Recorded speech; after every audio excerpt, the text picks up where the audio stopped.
Sláva Isusu Christu. Sláva Isusu Christu. Sláva k Bohu. Môžeme hovoriť. Vážení poslucháči a diváci, vítam vás pri sledovaní 36. pokračovania nášho podcastu Život v našej cerkvi.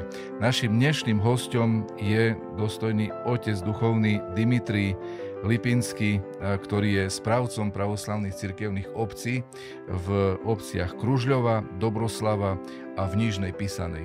Má na starosti aj pravoslavných veriacich vo Vyšnej Pisanej a v Kapišovej. Takže toľko na začiatok o ňom. Je veľmi dobre vždycky naladený, je známy ako človek takého veselého, optimistického ducha a pamätá si na veľa vecí, o ktorých my už nemôžeme vedieť. Takže preto sme ho aj dnes vybrali, aby nám porozprával o veciach dávnych, aj o veciach nedávnych a vôbec, čo si on pamätá, čo zažil v pravoslavnej cerkvi. Takže oče Dimitrij, keď dovolíte, by som vám chcel dať prvú otázku, keby ste nám mohli povedať, odkiaľ pochádzate, z jakého sela, z jakej obci pochodíte a kde ste prežili svoje detstvo a mladosť? Moje rodné selo je Medvedie. Predtým zvali Medveže. Pochádzam z 5 detí, čiže je to srední. Môj najstarší brat bol, potom sestra, ja srední, aj si 2 bratí mám, čiže žijeme ostatní 3. No. A všetko žijú, iši súrodenci, všetko žijú? Sestra umerla, starý brat umer, takže my 3 sme ostali. Inakšie môžu povieť, že pochádzam zo sela, kde vlastne pravoslavná cirkev žila z Ladomírskej misii monachov, ktoré prichodili, aj ja už jem pokrstený ako pravoslavný.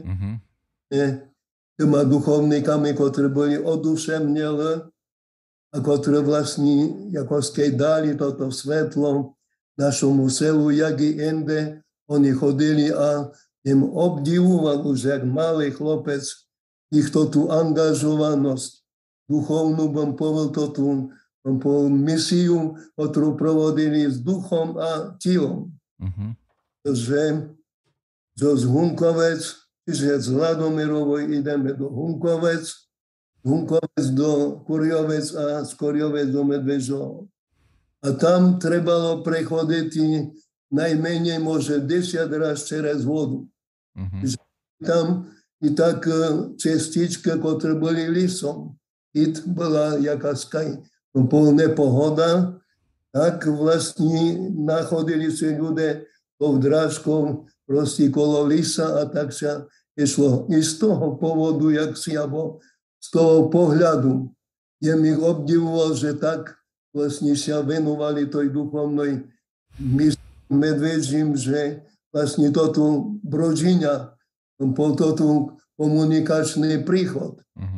To tak zdolávali, že vlastne bolo to na obdiv.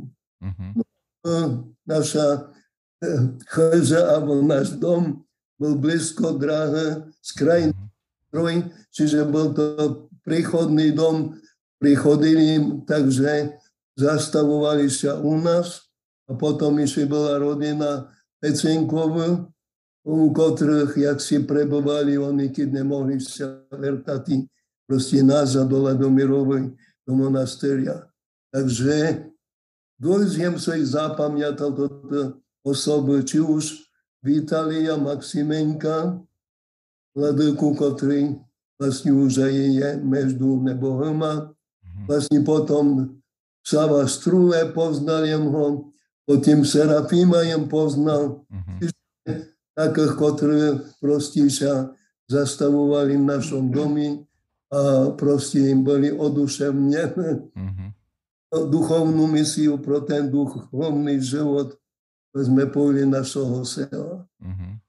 Takže takto mi proste sa vrilo do pamäti, jak chlopcovi išli, toto ich, bom povedal, taká sila ducha, ktorá ich proste ako veľa šeretí toto pravoslavie v tom i našom kraju, našom rajone. A A mali ste aj nejakého stáleho sviašteníka v Medvedžím, alebo len toto monasi prichodili slúžiti? No oni sa stredali, raz jeden, raz druhý. Najväčšie dochodil pravý jak raz Vladyka nebo Vitalij Maximenko. On najväčšie pamätám, protože aj on, jak si začal budovať tú pravoslavnú cerkev drevianu u nás v Medvežom, a zarelo sa mi taká pamiatka, keď vlastne otec bol pripravený na orania viary, hej, že plug bol na vozi. A proste on prišiel a hovorí, tak brat Jan, kde ste sa vybrali? No a otec povedal, no tak oče, veď krásny čas treba orati. A chrám Boží staviať kto bude? Takže proste otec hovorí, no tak ešte budú dny i ďalšie, že budeme ich chrám staviať. Tak nie, vypriažte a ideme do lisa, proste pil a sokeru a ideme proste prihotoviať derevo na chrám. Takže keď vy nebudete chceti, tak dajte mi pilu, sokeru a ja idu sám, keď proste neposlúchate. Tak čo ten má robiť i proste a vypriahli a ešte do lisa prihotoviať derevo na chrám. A už keď to tých monachoch nebolo, potom kto u vás slúžil tam taký z perších sviašteníkoch? Jak dúmate? Jak už monasi prišli, už museli odejти zo Slovenska, potom po nich? Tak to bolo také, už bolo prechodné to čas, že i čas bol bez bohoslúžbov.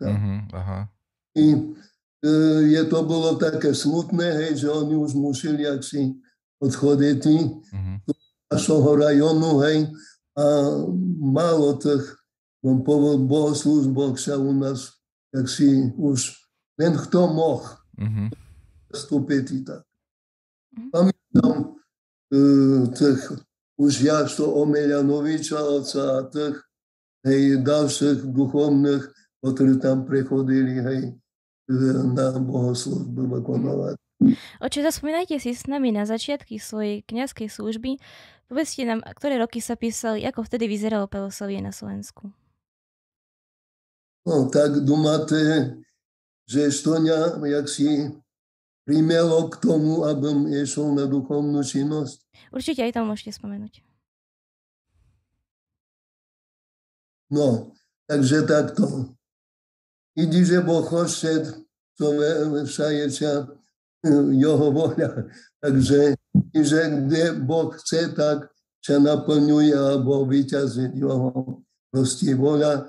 Takže i u mene asi taký, bym povedal, ten, taký bym povedal, podnet bol taký Boží. Ovšem, môže i za to, že jem na voskresenie, na nedeľu sa narodil. Tak môže Boh chcel, že by jem ten prostý deň vyvolený bol i na službu Bohu i národu. Ale tak vám povedal, aspekt mojej duchovnej činnosti boli predovšetkým, jak im spomňanú, o ten monach z Ladomirovoj, potom otec Chamaďák, on slúžil v krajine Bystry, nastojateľom. No a ten otec duchovný mi strašne prirost u srdciatu. Pretože nielen, že ja, ale i ostatní proste veriaci boli toho názoru, že tak prekrásny, alebo milozvučno, on dokázal slúžiť. O tej propovedi, jak proste hovoril, to proste priamo až angažovalo ľudí, bym povedal, k tej duchovnej vysoti k Bohu sa dostať. Takže už to mal, jak dochodil už im spomňanú, my bywali kolo tej drohy z krajiny Bystroj a vin i nemal doprovod. Tak proste išiel sám. Ale što bol neduch, už veľa kuril. A I toto vyplývalo z jeho proste vojenskej služby. Pretože bol u vysadkári, jak spomínal, a proste bol do tylu nepriateľa mnoho raz vypušťaný. A tá nervozita proste zostala na ňom a on hovorí, ja nemôžu za to, moju mamu zval tetku, ja nemôžu tetko za to, ale dajte mi vody, že bym toto ústa vyplachnul, čo je mešal cez tú dorohu, som kúril a že budem proste čistý, išol do toho chrámu slúžiť. Takže Mariu, že toto jem strašne u ňoho obdivoval, jak bohoslužbu, tak propovedí, proste nebol veľký rostom, ale veľký duchom, jak apostol Pavol. Spomínate si možno na nejakú myšlienku, ktorú povedal konkrétnu? Že jak? Či si spomínate možno aj na nejakú myšlienku od neho? No, myšlenka, taká priama myšlenka, ako skej nezostali, nemôžem všetko zapamätať, len jem už aj hovoril, že svoje propovede zamieral na to, aby človek poznával, alebo toto dorohu človek mal či na bležu u Hospodu Bohu, že by dostával túto vysotu duchovnú a dokázal tým milozvučným svojim proste hlasom aj slovami osloviť každého. To nelen pozná to, ale čo jem poznal ľudí, či už krajine Polianiky zastupoval, alebo inde v Koriovcach, alebo inde slúžil. Všetko mali takýto na ňoho pohľad a dobrý, proste tú dobrú ozvonu. Jeho duchovskej činnosti. V ktorom roku ste boli vysvetení? Koľko rokov ste už kňazom? Jak? V ktorom roku ste boli vysvetení na kňaza? No, vysvetením bol 12. septembra je mal v katedrálnom kapličky, biskupskej kapličky na diakona a 16. septembra 62 proste v Vladomirovej na odpusti bola moja posiadzka na svešteníka. A jaká bola vaša perša farnosť? Perša. Bol ustanovený od 1. oktobra na farnosť vladykom ubohy už osvedčím Dorofejom. Od 1. oktobra na farnosť Vapenik v stredatí oca Hundera, ale s tou podmienkou, že bym sa tam nesťahoval, ale že otec Gojdič Ružľovi bude odchodiť v januáru 63. roku do dôchodku, tak budú v Kružľovi na fari a Vapenik budú mať ako vakantnú farnosť, abym obsluhu. Takže takto. Čiže v podstate ste v Kružľovi od začiatku až do teraz? Až do teper. Čiže 18. apríla Boješina prosil otec duchovný, že v januáru nemôže, ako skajší dom nebudú mať v poriadku. Takže bol do toho apríla, do 18. 18. sme sa našťahovali do Kružľovoj a pôsobil do Teperta. Čiže keď dobrí rachujú 59 rokov, tak? No tak? No, to je asi najväcej, što viem čo. Môžem dodať otec Gojdič, v Kružľovi 43 roky. Jak hovorili veriaci, že oče, či prekonáte už oca Gojdiča v Kružľovi. On to v žiadnom prípade. Hej. A ja prekonal. O polovicu vece, hej. A sa hovorí o vás, že vy znáte aj vaše vyrujúši, že što majú na obyt v nedeľu. Je to pravda? Keď už ste tam tak dlho, tak určite ich bardzo dobrý poznáte. No, je to také už, bym povedal, až blízke, pretože každý veriaci mi je tak známy, proste musím poznať jeho povahu. Už som si думал, že aj ako to už ani nie je dobre toto. Maliem o Když za vladyku Nikolaja je tím, kde tam otec Síčak, on už umer, Ubľa. No a keď jem tam myšol, poznatí naši veriaci o tým neznali, len vladyka mi kázal posmotriť im, Ubľu. No a mňa dašto odradilo. Bom povedal tam, že bom išiel za správcu. Keď jem cestoval autobusom, tak sa mi tak proste slovný výraz, že tam ľudí nezaľúbili. Za to jem Sejdu mám edu do Ubli, ale na našej dolení sú veriaci, ako s tebom povedal, také, že také výrazy neužívajú. A toto proste mňa šperlo a do dneska jem. A kto vás povolal, že ste išli študovať na bohosloveckú fakultu? A to bolo tak. Vladyka Aleksej Dechterev. Inak bol perší episkop Priaševský. No a on robil vizitáciu do Medvedžoho, takže sme boli osedlaní na koňoch 4 chlapci. A vtedy doprovod on mal vladyka otca Petra Kerneševiča, pozdnejší dekan fakulty. Potom bol tam otec Šudich, vikár eparchiálny, a potom doprovodíši i podiakone boli otec Vaľavčík a otec Liptak Jan, jedníka, potom čo tu bol. No a inakšie, oni mňa tak dvomi, tak bym povedal, ako ste podchytili, jak otec Vaľavčík, tak otec Liptak, že by mňa angažovali, že by išiel na bohosloveckú fakultu. A veľa urobil aj otec Šudík, pretože potom prišiel do nás, otcom sa poznal, pretože dakoli jak gréko-katolický kňaz, duchovník, chodil do Medvedžoho. Tak sa poznali a teper začal otca hovoriť tak, syna, my sa poznáme, ale syn nejde na našu fakultu, tak on dosť mňa angažoval. No a potom išli, jak jem spomňanul otca Chamaďaka, že sa ju mám a takto, vlastne, keď bom dokázal slúžiť, tak by bolo moje šťastie v živote.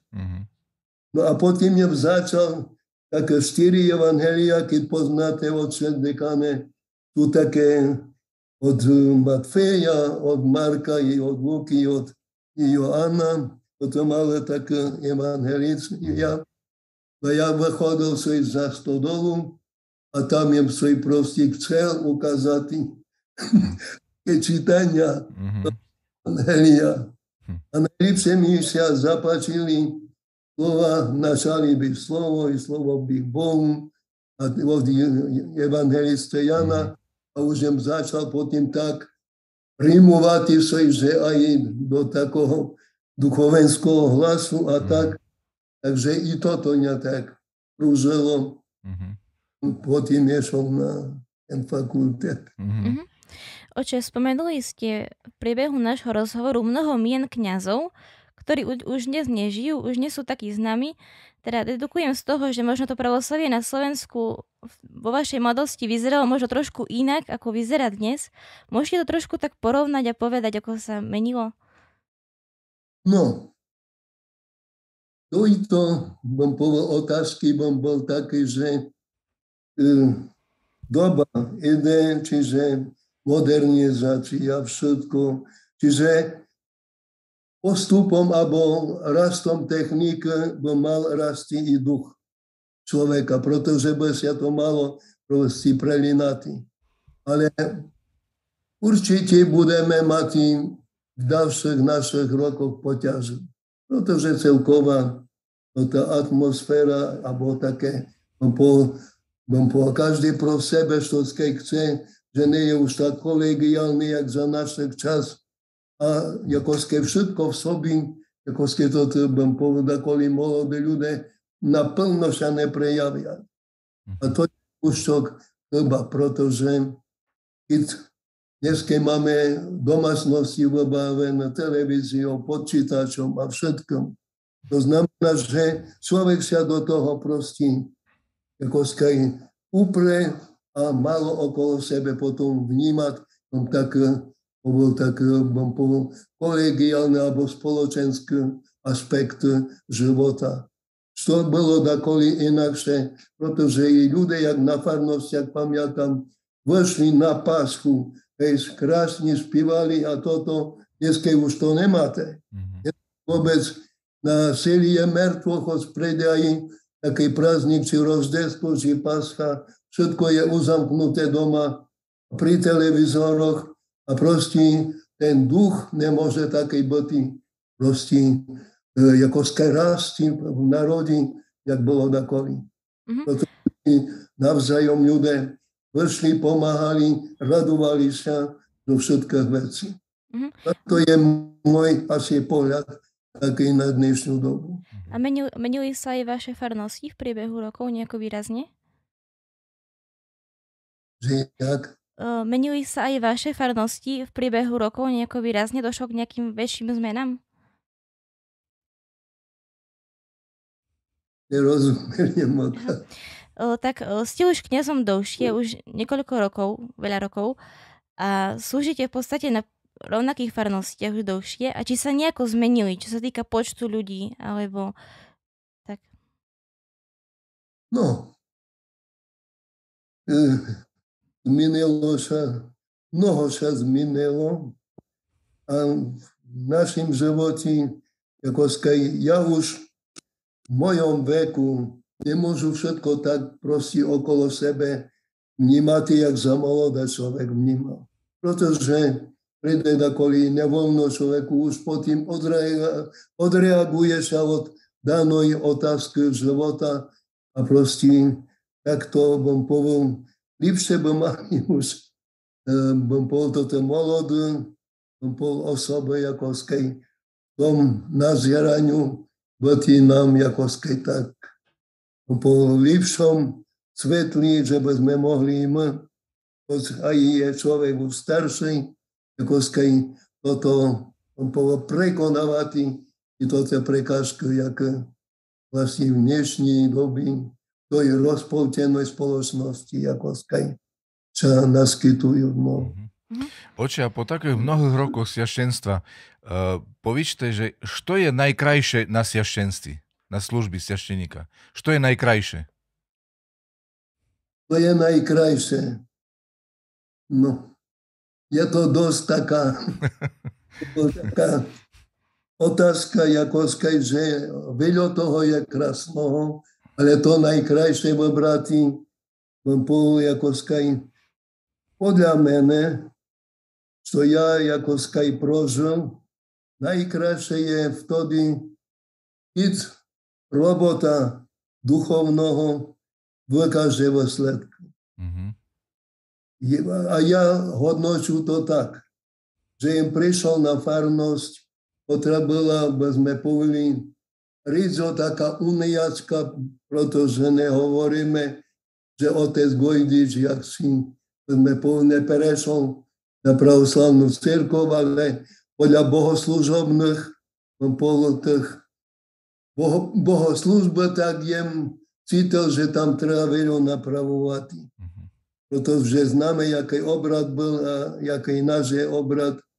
No ale keď človek je trpezlivý a dobrý všímať okolo sebe tých veriacich, že nekážu len, alebo propovídam, že smotru do Evangelia, ale smotru na ľudí, jak to sa asi proste tváriť pri tej propovedi, hej, tak vtedy, keď človek, čo keď dobre povie a na ľuďoch sa to ozrkadľuje, alebo až by chceli aplauzovať, že to je pravda. A vtedy človek má najlepší pocit, že káže správne o Bohu. Pretože tak bym povedal, rozprávka takolisto, jak sa používali pri propovediach, tak to ľudí nevelo až tak k tej spasi, k upoznávaniu Boha. Musíme skrytý, proste slovo Bože, toto najlepšie približiti človeku a potom vlastne i ten veriaci uzná, že proste ide mu o ten duchovný spojenia s Bohom, že ide mu o tú spasu. A čo je, oče, najťažšie na sviaštenství, podľa vás?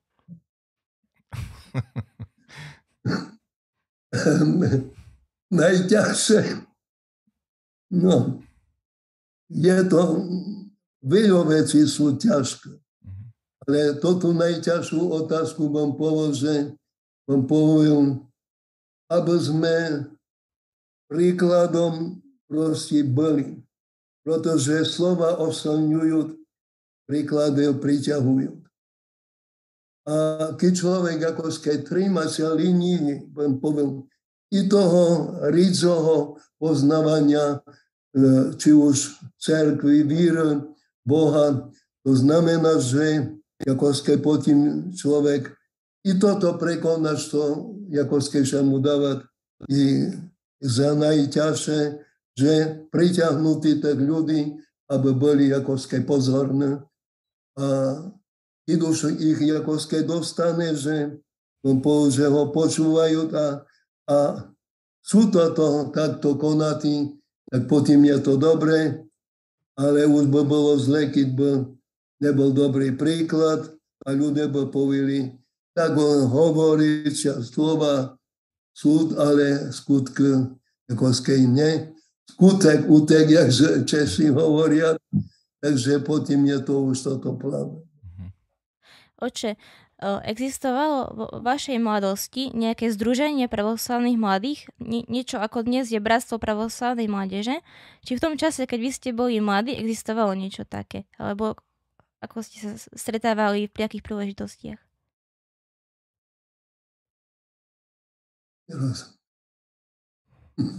Ešte musíte zopakovať, bo... Či existovalo v vašej mladosti niečo ako Bratstvo pravoslavnej mládeže? Nejaké združenie pravoslavných mladých? O mládež. Áno. No, takže je to v dnešných pohnutých dobách opravdu na pozory musí byť i mládež. Pretože, jak si už sme dotkli sa týchto otázok, ako tento svet vábiť a zvlášť mladých ľudí k tomu, aby ako jak sa hovorí, svet im vyhovel a oni ako potom idú za tým dobrým. Ale treba ako nabadať, mladí ľudia sú dneska vynikajúci. Ja stričam mladých ľudí, ktorí vlastne dávajú tam i duchovným, i starším ľuďom dobrú čest, ako sa chovajú slušní, tak jak sa mať na mladých ľudí proste chovati, ale aby ako zreteľ bola i toto, že ako toho sveta ne všetko využijeme. Jak si Christové slova sú, že hľadajte perše Carstvo Bože a jeho pravdu, ostatne sa vám pridáš. Takže toto ostatne, vlastne keď budeme čekať, že Boh nás neochudobní ani o toto materiálne hodnoty, keď ako skejbam postivo robíme svoje profesie, v svojej roboti, tak určite i mladý človek potom dosiahne po svojich úspechov a bude proste spokojný s tým, že vykonal všetkaj. To tú hrivnu nezakopa, ale ju zveľadil a ako obohatil svoj život. Oče, prežili ste všelijaké obdobia, i povojnový rok ste prežili, i potom za socializmu, i teraz po revolúcii všelijaký čas. V ktorej doby podľa vás cerkev žila najlepšie, alebo v ktorej doby virujúši najväčší s Bohom boli? Tak, povojnové obdobie nebudeme, jak si vám poviem, obchoditi, pretože boli ťažké časy. Povojnové už všetkomu trebalo, jak si nadobúdať veci, ľudia nadobúdali i svoji proste materiálne, potrebné veci, ale nezabúvali i na to, že treba obnovľať chrám. Za dobu, jakú nazývame totalitným režimom, tak vlastne moji poznatky sú také, že čo sa ľuďom, jak si zakazuje, tak toto ich láka. Mm-hmm. Bolo i za toho socializmu, by sme povedali tak, že ľudia síce mali jaksi nasmerovania inde, ale lákalo ich toto, čo im bolo zakazované. Takže podľa mojich poznatkov ja mal tylko na bohoslužbách proste zúčastnených ľudí, že ich teper nemám tylko. Mm-hmm. Protože vlastne síce sa hovorilo, že proste ideja inakšia, alebo od svit mať pohľad inakší na toto hodnota materiálne, ale ľudia predsa sú Bohom osvietený, alebo sú obrazom Božím a hľadali vnútorný pokoj a nachodili to v chrámach pri bohoslužbách. Proto vlastne, ako im ani tak, nevadilo, že na jednej strane boli obmedzované, ale na druhej strane lepšie nuli, alebo ešte k tým duchovným hodnotám, ktoré boli obmedzené. A od poznatok mi vlastne zostal aj do tepera. Teper táto doba. Sme povedali, je už voľná a sa hovorí, že za socializmu materializmus bol teoretický a naraz sa stal praktický. Mm-hmm. To je môj poznatok, pretože nebudeme veci obchodiť, ale vidíme, jak vlastne materia zotročiť človeka a proste, jak mu už je dano, že môže robiť, čo chce, tak proste je neobmedzený a už ani chrám nevedieť, pretože má podnikania a všetko možné, a v týmto vecam sa proste venuje a je duchovným. To je poznatok. Oče, na aké udalosti z vášho života rád spomínate? Na čo rád spomínate? No, rád spomínam, ja bol účastníkom Priašivského sobora, že jeśli autobuse prichodili, proste zvožali ľudí, bol tam účastníkom też. No a taký, dobrý, zážitok je mal, len potom z toho bol taký nešťastný, že ten šofer, ktorý nás víz do Medvedžoho, takže keď sa vertal nazad do Prešova, tak proste bol atakovaný. To bolo proste nevinný človek, hej, že chcel ľudí, alebo robil svoju povinnosť, jak šofer. A znášal po toto nepríjemnosti od nepriateľov pravoslavnej cerkvi. To mi tak proste utkvelo v pamäti a ja ľutoval, jak toho človeka nevinného, ale i tak, že takomto až postupom proste na atak na šoféra proste nastúpili. To je neľudské ani nekresťanské. Oče, mohli by ste odhadnúť, že keľo ste ľudí asi pokrestili pri deťoch? Matrika jedna zapísaná, plná, a druhá už tretina, takže si predstavte, že nemalo, im pokrestil, nemalo im odprovadil a síce tak sobášiv bolo, ale až tí koniec, jak známe dneska, hej, že proste už len družka, alebo sa vyhýbajú tým sviatostiam manželským alebo povinnostiam a to je na tým smutnejšie, chcú dodať, že za totalitného režimu vece bolo tak sobaši. Poviem, oveľa jakožke zodpovednejšie ku tej rodini, potom tie mladí ľudia, jak dneska už sa proste vysmarili z povinnosti, ale proste takto, jakožke povrchní, sú jakožke naplnití. Toto poslanie manželské, to je nezodpovedné. Ako sviaštenici za socializmu krestili aj tajni po domoch a tak, abo sobašili, takisto vinčali tajni. I vy ste tak robili? Nič tajno jem nerobil. Všetko chodili na moje farnosti verejní. A i učiteľe, čo pôsobili u nás, všetko javno prechodili a kerst. No. Takže toto také kladné. Otče, určite ste sa veľmi veľakrát v živote museli rozhodovať. Čo vám pomáhalo zistiť, že čo je Božia vôľa? No, toto je rozhodovania ľudské, poviem, kvie, alebo je závislé na Božej vôli. Pretože nič neurobíme, aby u Boha nebolo známe. A keď si dúma človek, že abo bola náhoda, abo neznám čo, to je všetko, povedal, také ľudské, abo vymyslené. Všetko je to tá prozreteľnosť Božia, ktorá riadi.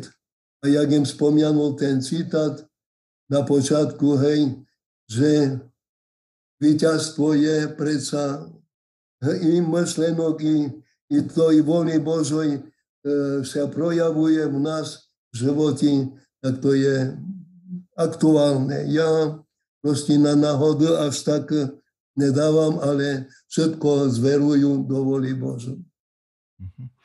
Dobrý. Oče, Kotr, aj diváci nám napísali otázku, takže teraz dáme priestor otázkam od divákoch. Sláva Isusu Christu, pozdravujeme vás, oče. Sláva navíka Bohu. Máme tu niekoľko otázok od našich sledovateľov. A prvá otázka je od otca diakona Jura Sočku. Pýta sa, že aký je rozdiel medzi kňazskou službou v Sovietskom zväze a teraz, čiže v súčasnosti? No, tak Ruskú cerkev až tak ja dokladne nepoznám. Síce boli sme tam, boli za 3 týždni v Ruskoj cerkvi, ako sme boli delegácia, hej, alebo navštíveti. No, vtedy jem poznal, že boli oduševlené, choď bol aj tam proste ten, ten ateizmus vo veľkom, ale duchovníci proste nám, alebo celkový pohľad k Bohu sa trimali tak, že jem si dúmal, že príkladom sú.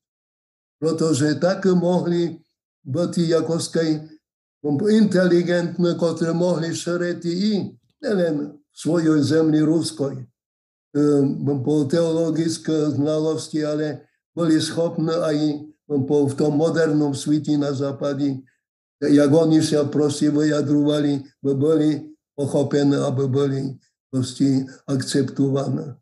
Takže také moje poznania. A teper nepoznám tam situáciu, pretože tam teper momentálne nebol a jaký je stav.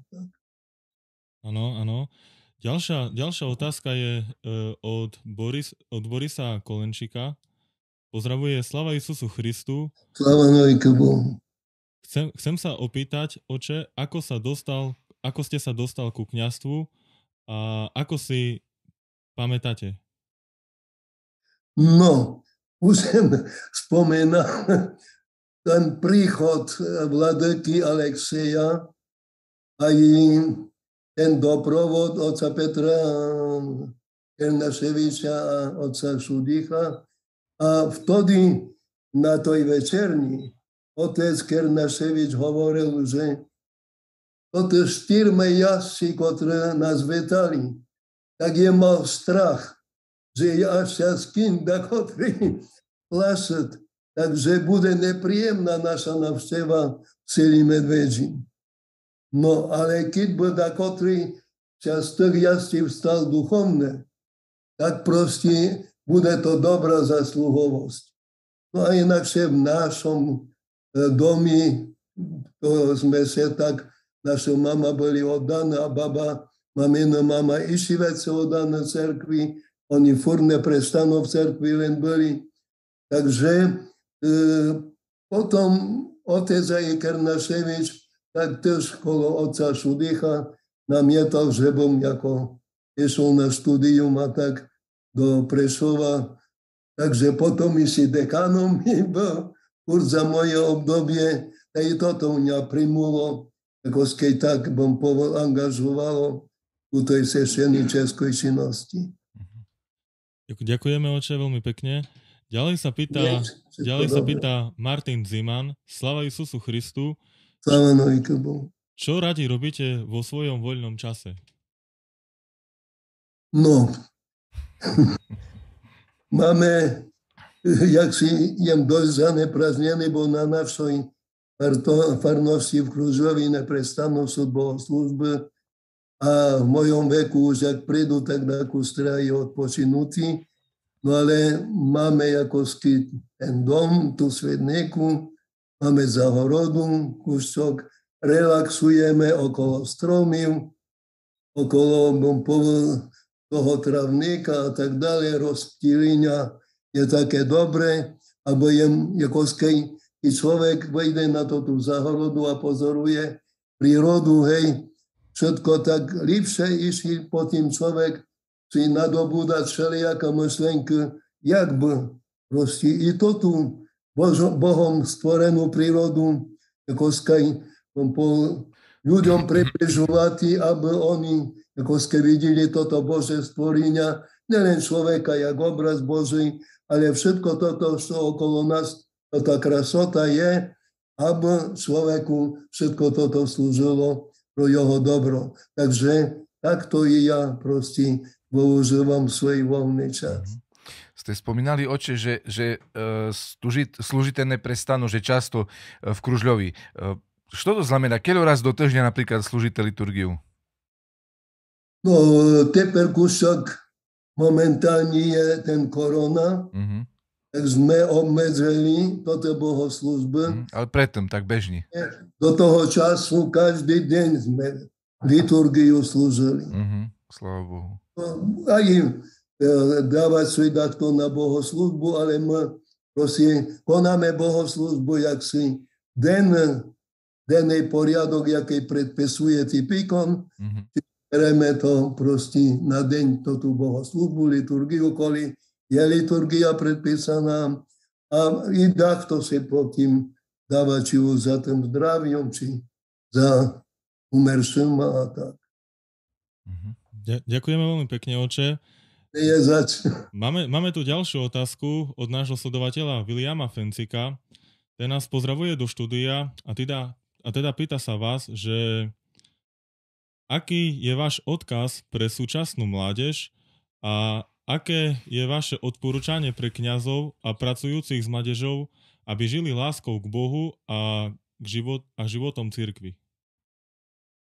No, odporúčania moje je, už to muž naznačil, aby tá mládež i bola orientovaná už i vyšším duchovným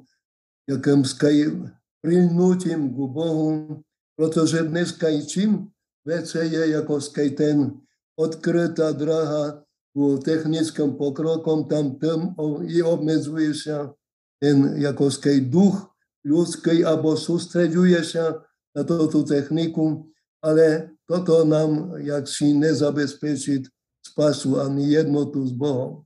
A proto vlastne toto, ktoré všetko odešli do samoty, alebo tých pustovníkov a tak ďalej, ktorí sa blížili s Bohom.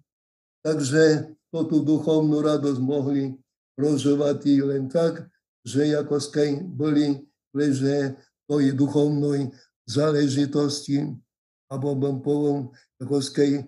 svoj pohľad pozerali na toto duchovné, čo je spojenia s dobrom, s láskou a s tým milosrdiem, čo aj Boh sám je. A toto je základné proste, aby jakože nevyhorilo v našich mladých ľuďoch, ale sa rozširovalo a jakože upevňovalo poznanie toho dobra, to je samého, to je láska, protože Boh je láska. To prebývať v láske, prebývať Bohu. Takže i Boh v ňom prebývať. Takže ten obraz jakože i mladého človeka musí jakože kulminovať a rosti od mala, aby sa jakože vzdelával i v duchovných záležitostiach a badal. Probadával, čo mu jakože prinosí toto duchovné šťastie. Protože toto ostatne, čo sa hovorí, nechce prinášať človeku radosť, šťastia, ale toto podstatné, čo hľadať Carstvo Bože a jeho pravdu. Ďakujeme, oče. A ešte sa spýtam, že aké je vaše odporúčanie pre kňazov? Pre budúcich kňazov? Odporúčania? Áno.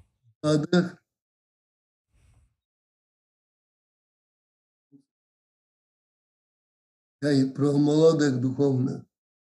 No, dneska zoberieme, ako skej to tu vám povedal, ten život mladých duchovných.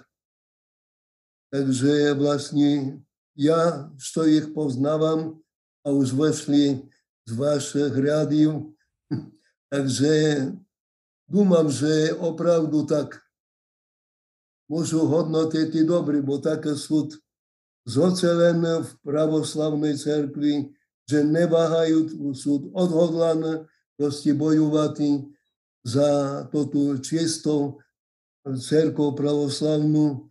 No a toto po všelijaké aspekty, ktoré vplyvajú na mladého človeka, tak toto jakože to bude sa stupňovať, pretože tak, jak doba proste podľa Češteného písania, že prídu väčšie proste kúške životné, jak proste do teper, takže byť zocelený a byť jakože vše na pozori, že čo je proste predné a čo je dôležité pro človeka a zvlášť pro mladého duchovníka. Ďakujeme pekne, oče. Ďalej tu máme od otca diakona Matúša poďakovanie. Ďakuje nám za rozhovor a vám praje veľa Božej blahodate. Ďakujem, všetko je vám, nech Boh dáva milosť. Od srdca želá otec diakon Matúš. Dobrý. Oče, máte nejaký obľúbený výrok zo Svätého písma, taký najobľúbenejší, najvecej, čo sa vám najviacej páči zo Svätého písma? To je široký rejstrik dobrých vecí zo všetkého písania. No, ja, keď sme končili fakultu, tak se na mene, že ako na dogmatika sa obertajú. Že to dáme na logo, na tablu, hej. Mm-hmm. Sme dali, že ja jem s vami po všetky dne do končania víka. Mm-hmm. To je krásne. Hej, sláva Bohu. Dobrý oči, bardzo krásne vám ďakujeme zo srdca za vaše odpovedi, za vaše takéto svedectvo, za to, že ste nám venovali čas svojich síl pre povzbudenia našich vierujúcich i našich mladých i bohoslovcov i sviašteníkov i na všetko. Ďakujem bardzo krásne. Nech vás Boh blahosloví, ešte veľa rokoch vám prajú zdravia, síl, radosti, Božoho blahoslovenia. Radosť sa stalo a všetko je vám v našej cerkvi Božoho blahoslovenia, aby rosla, čerila sa do duš ľudských, aby sme mali my duchovné toho radosť, nelen naše verujúci. Všetko dobré. Daj Bože, ďakujeme krásne, oče, aj našim sledovateľom, divákom, ďakujem za pozornosť, želám všetko dobré, pekný večer a ďalšie Bohom požehnané dni života. Sláva Isusu Christu. Sláva Isusu Christu. Ďakujem za pozvanie.